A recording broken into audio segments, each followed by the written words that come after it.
بسم اللہ الرحمن الرحیم۔ اقرا اسلامک سینٹر کے چینل پر تمام دوستوں کو السلام علیکم۔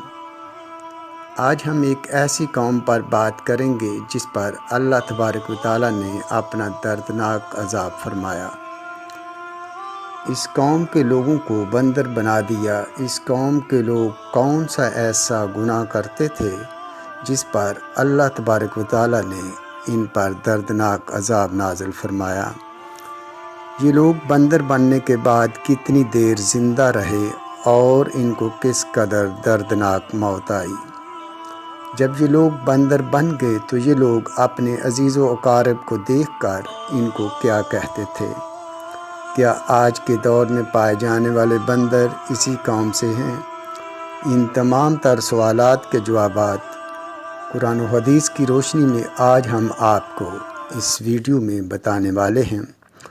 لہٰذا آپ سے درخواست ہے کہ آپ نے اگر ابھی تک ہمارا چینل سبسکرائب نہیں کیا تو اسے ابھی سبسکرائب کر لیں تاکہ ہماری نئی اپلوڈ ہونے والی تمام ویڈیوز کا نوٹیفیکیشن بر وقت آپ کو ملتا رہے۔ پیارے دوستو، انسانوں کی بندر بننے کی ابتدا حضرت داؤد علیہ السلام کی قوم سے ہوئی۔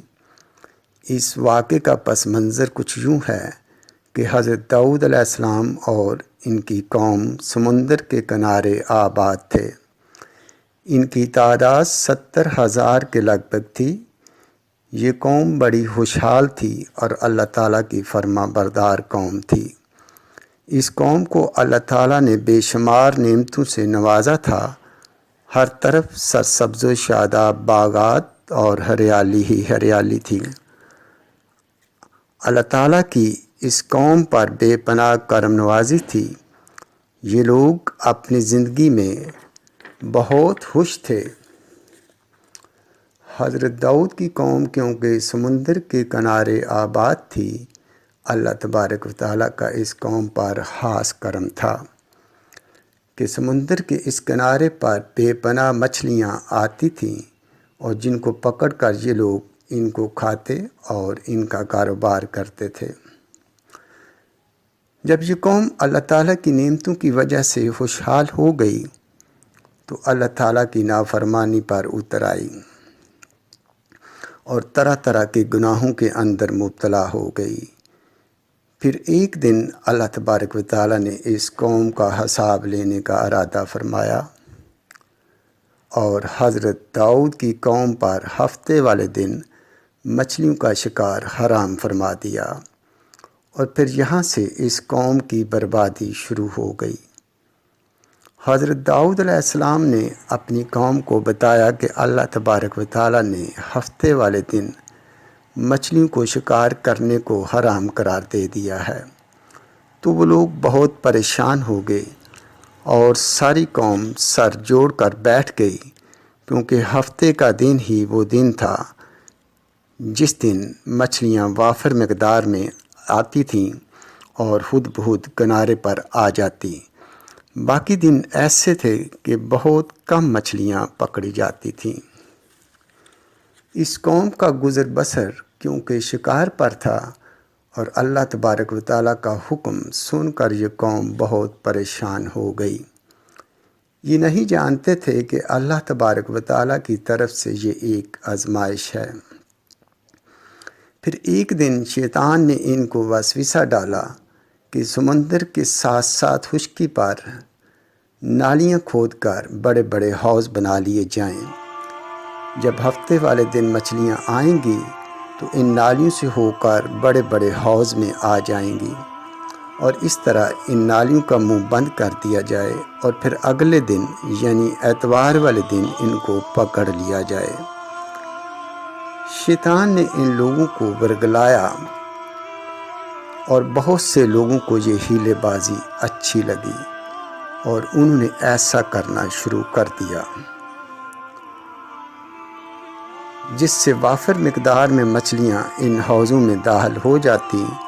لیکن اس قوم نے یہ نہ سوچا کہ جب مچھلیاں سمندر سے آ کر حوض میں قید ہوں گی تو پھر یہ مچھلیوں کا شکار ہی تصور ہوگا۔ جس کو اللہ تبارک و تعالیٰ نے حرام قرار دیا تھا۔ اس موقع پر یہودیوں کے 3 گروہ بن گئے۔ کچھ لوگ ایسے تھے جو اس شیطانی حیلے سے منع کرتے تھے اور ناراض و بیزار ہو کر شکار سے باز رہے، اور کچھ لوگ دل سے برا جان کر خاموش رہے، اور اس قوم کے کچھ لوگ ایسے تھے جو سرکش اور نافرمان تھے، اور انہوں نے اللہ تعالیٰ کے حکم کی اعلانیہ مخالفت کی اور شیطان کی حیلے بازی کو مان کر ہفتے والے دن شکار کرنے لگے۔ یہ لوگ اللہ تعالیٰ کے حکم کی کھلم کھلا مخالفت کرنے لگے اور ہفتے والے دن مچھلیوں کا شکار کر کے ان کو کھایا کرتے اور بیچا کرتے۔ پیارے دوستو، حضرت داؤد علیہ السلام نے ان نافرمانوں کو اللہ تبارک و تعالیٰ کے عذاب سے ڈرایا اور وہ اللہ تعالیٰ کی اس نافرمانی سے باز آ جائیں، لیکن وہ لوگ باز نہ آئے اور کھلے عام شکار کرنے لگے۔ چنانچہ جو لوگ ان کو برا جانتے تھے تو انہوں نے ان نافرمانوں اور اپنے درمیان ایک دیوار کھڑی کر دی، جس کے ایک طرف وہ نافرمان لوگ رہتے تھے اور دوسری طرف وہ لوگ جو شکار سے باز رہے۔ پھر ایک دن حضرت داؤد علیہ السلام نے غضبناک ہو کر شکار کرنے والوں پر لعنت فرمائی۔ ہوا یوں کہ اس دن ان خطاکاروں کے گھر سے کوئی بھی اپنے گھر سے باہر نہ نکلا۔ یہ منظر دیکھ کر لوگ ان کی دیواروں پر چڑھ گئے تاکہ معلوم ہو سکے کہ وہ لوگ کس حالت میں ہیں۔ جب ان لوگوں نے ان نافرمانوں کو دیکھا جو سب کے سب بندر کی صورت میں مسخ ہو چکے تھے، اللہ تبارک تعالیٰ نے اپنی نافرمانی کی وجہ سے ان پر اپنا دردناک عذاب نازل فرمایا اور ان کو انسانوں سے بندر بنا دیا۔ جب لوگ ان مجرموں کا دروازہ کھول کر ان کے گھر میں داخل ہوئے تو یہ بندر اپنے رشتہ داروں کو پہچانتے تھے اور ان کے پاس آ کر ان کے کپڑوں کو سونگھتے تھے اور ہزاروں کی طرح روتے تھے، لیکن وہ کچھ بول نہ سکتے تھے، جس طرح اللہ تبارک و تعالیٰ سورہ بقرہ میں ارشاد فرماتا ہے، بے شک تمہیں معلوم ہے کہ تم میں جنہوں نے ہفتے کو سرکشی کی تو ہم نے فرمایا کہ ہو جاؤ بندر دھتکارے ہوئے۔ یہ لوگ 3 دن تک زندہ رہے اور اس دوران یہ نہ تو کچھ کھا سکتے تھے اور نہ ہی پی سکتے تھے، بلکہ یوں ہی بھوکے پیاسے سب کے سب ہلاک ہو گئے۔ اور وہ لوگ جو ان کی اس نافرمانی سے منع کرتے تھے یا وہ لوگ جو اسے دل میں برا جانتے تھے، اللہ تبارک و تعالیٰ نے ان لوگوں کو اس عذاب سے سلامت رکھا۔ تو پیارے دوستو، اب بات کرتے ہیں کہ آج کے دور کے بندروں میں سے کیا کوئی بندر ان کی نسل میں سے بھی موجود ہے؟ اس کے بارے میں روایات میں آتا ہے کہ حضرت عبداللہ ابن مسعود رضی اللہ تعالی عنہ سے روایت ہے کہ نبی کریم صلی اللہ علیہ وآلہ وسلم سے کسی نے سوال کیا کہ آج کے بندر کیا حضرت داؤد کی قوم سے ہیں؟